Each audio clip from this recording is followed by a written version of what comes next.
사랑의 하나님 아버지 감사합니다. 오늘도 호흡하고 숨쉬는 이유가 하나님을 찬양하기 위함인 것을 고백합니다.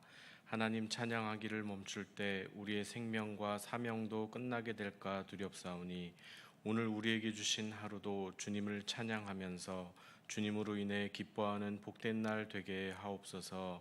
말씀으로 하루를 시작합니다. 우리가 기억하고 묵상하여 이 말씀이 우리의 삶에 유익한 재료가 될 수 있도록 성령여 역사해 주옵소서. 예수님의 이름으로 기도하옵나이다. 아멘. 다 함께 찬송가 217장을 부르겠습니다.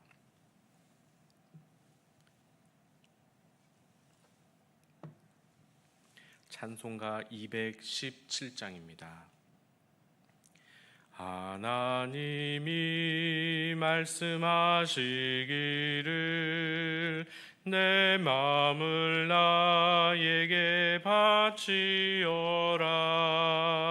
너 어디 있든지 날 섬기며 기쁘게 날 항상 의지하라. 바치어라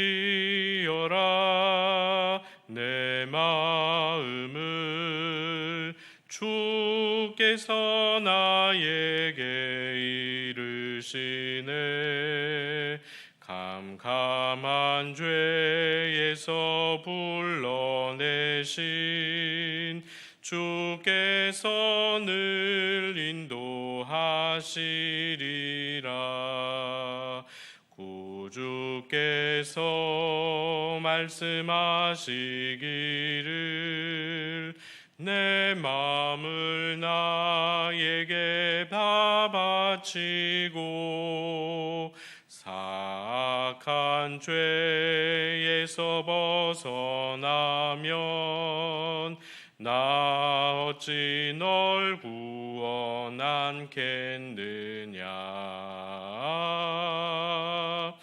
바치어라 내 마음을 주께서 나에게 이르시네.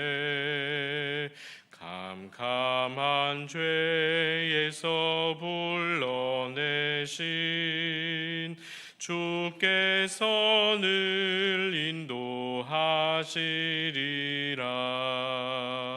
성령께서 말씀하시기를 가진 바 모든 것 다 맡기고 내 맘도 기쁘게 바치어라. 풍성한 은혜를 더하리라. 바치어라 내 마음을 주께서 나에게 이르시네. 캄캄한 죄에서 불러내신 주께서 늘 인도하시리라. 아멘. 오늘 우리에게 주시는 하나님의 말씀은 구약성경 1050면 예레미야서 1장 9절 말씀입니다. 구약성경 1050면 예레미야 1장 9절 말씀을 함께 봉독하겠습니다. 구약성경 1050면 예레미야 1장 9절입니다. 함께 한 목소리로 봉독하겠습니다. 여호와께서 그의 손을 내밀어 내 입에 대시며 여호와께서 내게 이르시되 보라 내가 내 말을 내 입에 두었노라. 아멘. 요즘 유튜브에는 목회자들에 대한 영상이 부쩍 올라옵니다. 그런데 제목들이 좀 자극적입니다. 예를 들어 이런 전문 사역자는 피하세요. 또는 어떤 목사가 끝까지 살아남을 것인가 등등 어떤 유명 목사님들의 설교를 부분적으로 편집한 영상들입니다. 제목이 자극적이다 보니 반발 또한 생겨나는 것을 보았는데, 어느 지방의 한 부목사님이 그 설교 내용이 틀렸다면서 조목조목 반박하는 영상을 유튜브에 올리기 시작했습니다. 예전 같으면 상상할 수 없는 일이죠. 유명 목사님을 추종하는 어떤 청년이 영상을 올렸든지, 아니면 교회와 목회자에게 상처받고 떠난 사람이 비판하려고 올렸든지 간에 제목만 보면 별로 시청하고 싶지 않습니다. 같은 목회자라서 그런 것이 아니라 전체적인 흐름과 상관없이 편집하는 사람의 개인적인 관점과 경험에 따라 의도적으로 편집되었기 때문입니다. 결과적으로 편집자 본인이 하고 싶은 말을 유명 목사님의 설교를 이용하여 표현한 것입니다. 공개적으로 어떤 주장을 하거나 건설적인 비판을 해야 할 경우에는 자신의 의견을 정직하게 표현하는 것입니다. 그런데 유명 목사님이 이렇게 설교했다라고 하면서 그 중간 내용만 쏙 편집해서 마치 전체가 다 그런 것처럼 오도하는 것은 건강한 비판이 아닙니다. 이보다 더 큰 문제는 목회자의 자질에 대한 성경적인 기준이 아니라 목회 현장에서 생겨난 특정한 사건을 가지고 옳다 아니다 전체를 판단하는 것입니다. 그런 문제는 교회와 교단과 사람과 시대와 지역마다 다 다르기 때문에 특별히 사회법과 관련된 것이 아니고는 우리가 어떤 기준을 정하는 것이 쉬운 일이 아닙니다. 그래서 시대에 따라 융통성 있게 생각해야 할 내용과 시대가 변해도 바뀌지 말아야 할 어떤 그러한 내용을 잘 구분해서 균형 있게 다루면 좋은 대안이 될 수 있겠지만, 믿음이 약한 자들이 교회에서 경험한 특정한 일들 때문에 혼란스러울 때 이러한 영상들을 보고 쉽게 선입견을 갖고 교회를 떠나게 된다면 의도가 좋든 그렇지 않든 부작용이 생기는 것입니다. 선입견을 한번 가지면 자기 자신과 공동체의 영성에 해가 됩니다. 출처가 불분명한 카더라 통신이나 자신이 직접 경험하지 않은 사건을 전해 들을 때 더 그렇습니다. 그래서 우리는 성경을 기준해야 합니다. 하나님이 택한 사역자나 교회, 한 시대에 특별한 임무를 주어 세우고 또 그 임무를 잘 수행한 사람을 살펴보면 공통적인 특징이 발견됩니다.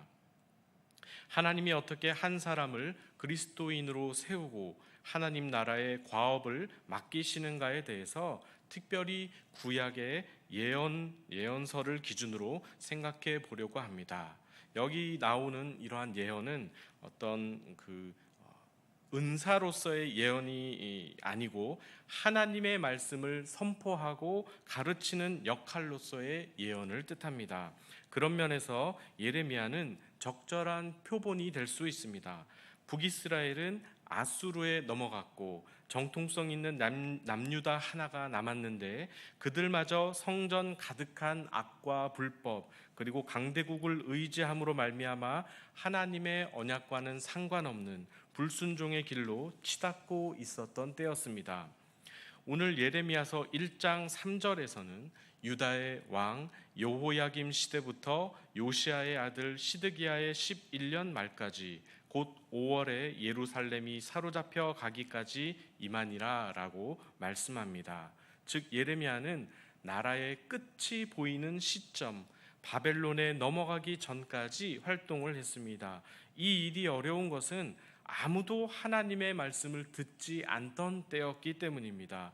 죄악에서 돌이켜 회개할 생각을 하지 않던 시대에 예레미야가 부름을 받은 것입니다. 정말 어려운 일입니다. 자기는 잘못한 것이 없다고 잡아떼는 사람들에게 당신들의 행동이 하나님 앞에서 잘못됐다고 말하는 일은 얻어맞을 각오를 해야 합니다. 어떻게 이 사명을 감당할 수 있을까요? 제정신에 누가 감당할 수 있을까 하고 의문이 들지만, 그럼에도 불구하고 그것을 감당하는 사람이나 교회가 있다면 그는 진짜 부르심을 받은 사역자나 교회가 될 것입니다. 자신의 안위를 위해 사명을 비켜가는 일들이 사람들이 많지만 신학교마다 미달이 되고 이미 수도권이나 지방의 교회들은 사역자를 부르는데 많은 어려움을 겪고 있습니다. 다시 본문으로 돌아가서 어쩌면 하나님은 이 엄동설안에 예레미야가 어떻게 반응할지를 아시고 처음부터 낯익은 제안을 하십니다. 5절 말씀을 함께 읽어보겠습니다. 시작. 내가 너를 모태에 짓기 전에 너를 알았고 내가 배에서 나오기 전에 너를 성별하였고 너를 여러 나라의 선지자로 세웠느니라. 쉽게 말하면 이것입니다. 예레미야야, 그냥 들어라. 네가 태어나기 전에 나는 너를 선지자로 세웠으니까 잔말하지 말고 유다에게 심판을 전하라 라는 말씀입니다. 예레미야가 아무리 어렸어도 알 거는 다 알았습니다. 지금 잘못 반응하면, 하나님께 예스라고 반응하면 인생이 고달파질 것이 뻔합니다. 그래서 6절에 예레미야가 이렇게 말합니다. 함께 읽어보겠습니다. 시작. 내가 이르되 슬프도소이다. 주 여호와여 보소서. 나는 아이라 말할 줄을 알지 못하나이다. 아멘. 한마디로 거절한 것입니다. 말도 못하는 어린아이가 뭘 할 줄 알겠냐고, 그것도 슬프다면서 손사래를 친 것입니다. 못한다 하면 되지, 굳이 슬프다고 한 것은 어쩌면 완강히 거부한 것일 수도 있습니다. 그러자 그 대답에 하나님은 대비했다는 듯이 7절에서 이렇게 말씀하십니다. 너는 아이라 말하지 말고 내가 너를 누구에게 보내든지 너는 가며 내가 내게 무엇을 명령하든지 너는 말하라. 이런 말입니다. 따지지도 말고 시키는 대로만 해라. 하나님이 이렇게 자신 있게 예레미야를 부르시는 데는 전적으로 책임을 질 수 있으니까 하시는 말입니다. 그리고 나서 예레미야가 딴 생각을 하지 못하게 8절부터 10절까지 하나님이 계속 보증해 주십니다. 이 백성들 때문에 두려워하지 마라 하면서 손을 내밀어 예레미야의 입에 대고 이렇게 말씀하십니다. 보라, 내가 내 말을 내 입 위에 두었노라. 독특한 퍼포먼스입니다. 하나님 자신의 손을 예레미야의 입에 대시고 내가 내 말을 너의 입 위에 두었다 하십니다.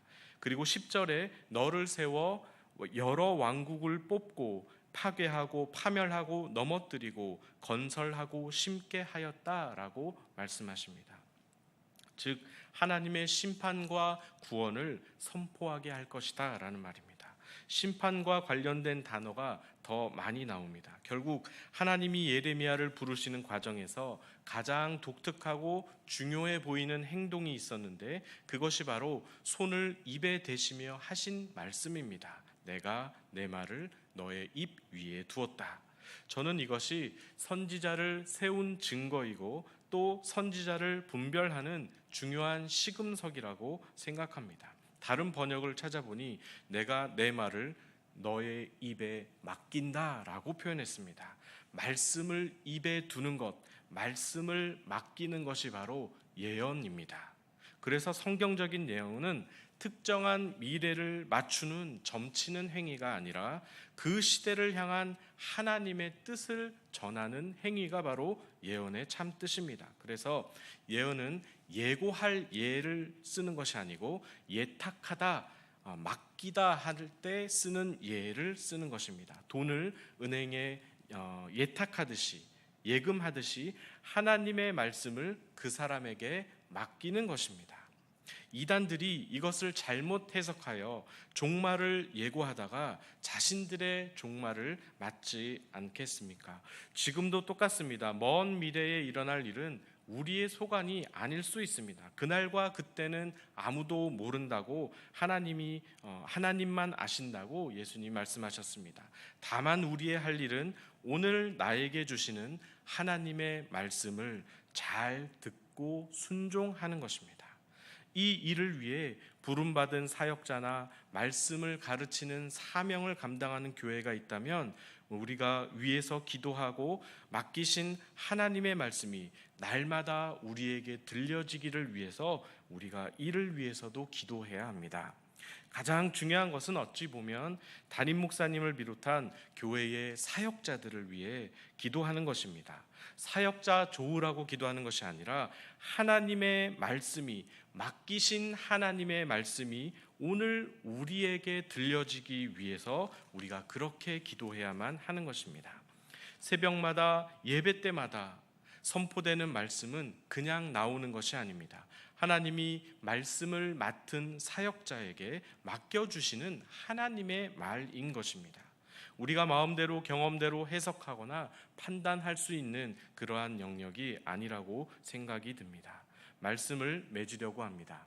예레미야를 통해서 하나님이 구약에 세우신 예언자, 오늘날로 말하면 설교하는 목회자들, 그리고 어떤 일을 위해 불러 세우신 교회와 그리스도인의 특징을 살펴보았습니다.